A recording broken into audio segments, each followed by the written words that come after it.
Hello YouTubers, my name is Attila Mate from Blue Sky Photography, and today I would like to talk to you about Micro Four Thirds and Olympus and Panasonic.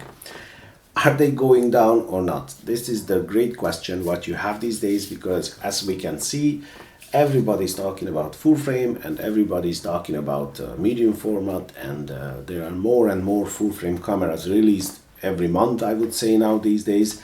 And it looks like that even APS-C size cameras, they are kind of forgotten, so that raises the big question: what about Micro Four Thirds? Are they going to go down, or are they going to be good or not, or what do you think about this? Now, I have to tell you that I am that person who thinks that sensor size is not really important until a certain limit, and I am telling this several times, to many people, because they are saying, oh, if you want to be professional, you have to be full frame. That's rubbish. And I have to tell you that Micro Four Thirds cameras, so Panasonic or Olympus, with these cameras like the G9, or the GH5, or the Olympus EMO Mark II, or these cameras, they are fully capable for any kind of professional job, I tell you. Now, does full frame camera has an advantage over the Micro Four Thirds? Yes, it does. Is it that much better and that big of a difference between them? In some situation, yes. And I tell you which situation. The example, low light capability. I tell you, if you are a low light shooter, if you are a wedding photographer, or somebody who needs really the low light, and you don't have any option to add light to the scene, or you don't want to add light to the scene, then obviously you will have to go to full frame. Now, I've seen many wedding photographers, and even famous ones, with Micro Four Thirds cameras, and they are brilliant, I tell you. The photos are excellent, unbelievably good. How did they do it? Well, it's quite simple. You add light. You use flash, you use video light, you use LED light, you use strobes, you use whatever. Is it easier with a full frame? Which it is kind of easier, yes. Does it worth for you to pay all the extra money for the full frame setup? It's up to you completely. But let's get back to the topic. And what do you think about the Micro Four Thirds? Because these days, we see that only people are talking about full frame, and even like I said, even the APS-C is kind of pushed back, for a little bit.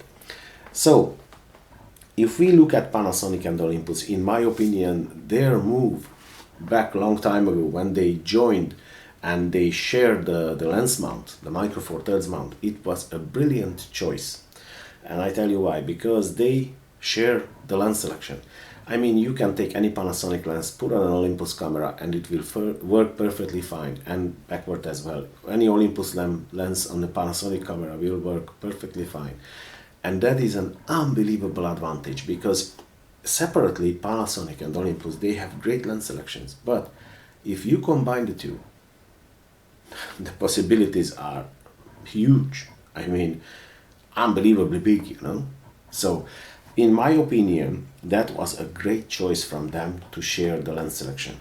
And again, if we look at Panasonic or Olympus products like cameras and lenses and generally the build quality, you will see that the build quality of the products is excellent. Now, I used to own and I own Panasonic cameras.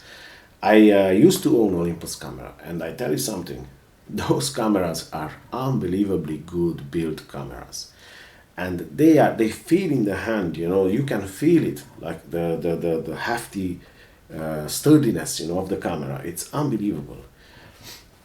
The sensor in the camera, it's Micro Four Thirds. It is smaller than APS-C. Now, if you are not really familiar with the Micro Four Thirds size, that's, you have to search around, because I don't want to talk about it. It will be too long, this video. But is that a real problem, that Micro Four Thirds sensor?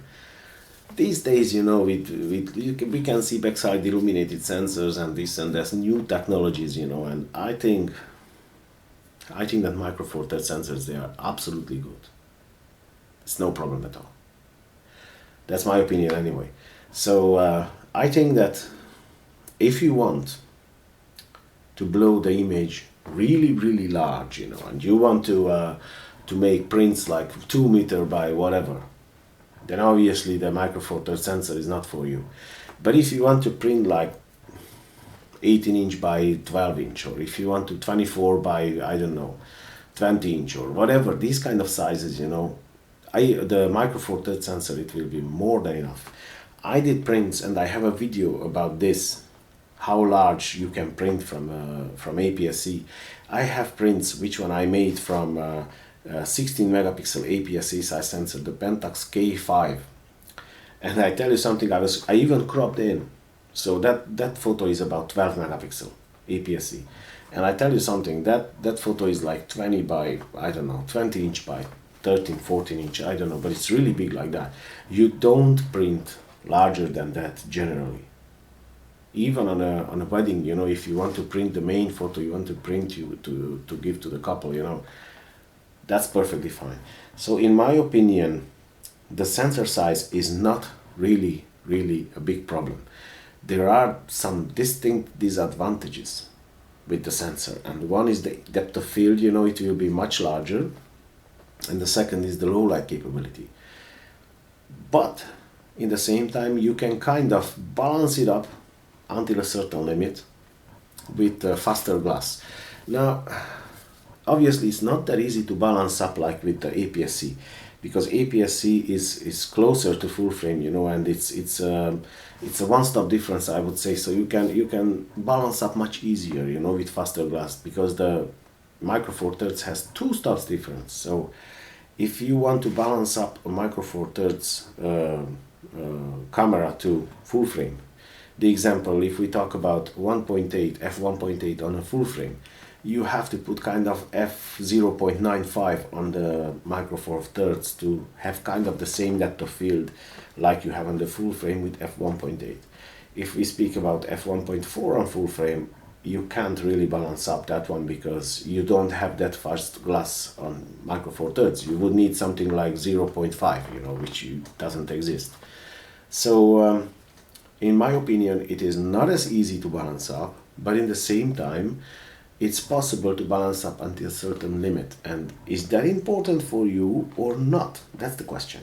Because if you are that type of shooter that you don't really need that, or if you don't really want that shallow, thin depth of field, you know, that's completely fine. Micro Four Thirds sensors these days are so capable and so good that it's completely fine, I tell you. Now, in my opinion, Micro Four Thirds will not die at all, will not go down at all. In my opinion, they will stay on the market because it's a brilliant system. And although I don't own any Micro Four Thirds sensor at the moment, I think that they are worth the money. So if you want to buy, it's completely fine. And if I would not be a portrait photographer, I would buy Micro Four Thirds without any problem. But because of the portraits and the shallow depth of field, I would like to have larger sensor, and that's why I chose the APS-C size. But I have a question over here. What is your opinion? Should Micro Four Thirds manufacturers like Olympus and Panasonic, should they produce or design or get into a larger sensor market? What is your opinion? What do you think about it? I think that if they would like to get into APS-C size sensor market, it would be nonsense, because the APS-C size market is so oversaturated with so many possibilities that it's not worth for them, you know. That's why they are staying with Micro Four Thirds. But there is something which would be a clever move from them, and nobody is doing that. I don't know why. And that is the APS-H size, which is larger than the APS-C and smaller than the full frame. It's between the full frame and the APS-C. Now, if Olympus or Panasonic would do APS-H sensor, that would be a good idea, I think, because nobody does that. Or even Fujifilm should do it, or even whoever, you know. For Fujifilm, it would be even easier, because if they would do an APS-H camera, the lenses they have for APS-C, probably most of them would work, especially the primes, you know, they would work with the APS-H sensor, and they could use the same kind of body structure, you know, what they have for the APS-C. But what do you think? Would it be a good possibility or a good idea for Olympus or Panasonic? to make an APS-C camera? I think it would be, because nobody does that. So, in my opinion, they are not going down. In my opinion, they will not disappear from the market, and they will stay on the market, I tell you, because it's like, look at the G9, look at the Panasonic G9, the Panasonic GH5. If you look at the Olympus EM1 Mark II or the Olympus EM5 Mark II, these cameras, they are excellent. They are brilliant cameras. And I tell you, many photographers, professional photographers, they will use them. Because the lenses are small, the cameras are lightweight, and they are not so expensive. Yeah, so I hope that this video was helpful to you guys. I hope that you liked it. If you liked it, please like and subscribe and share my videos. If you want to add something to this video, feel free and leave a comment down below.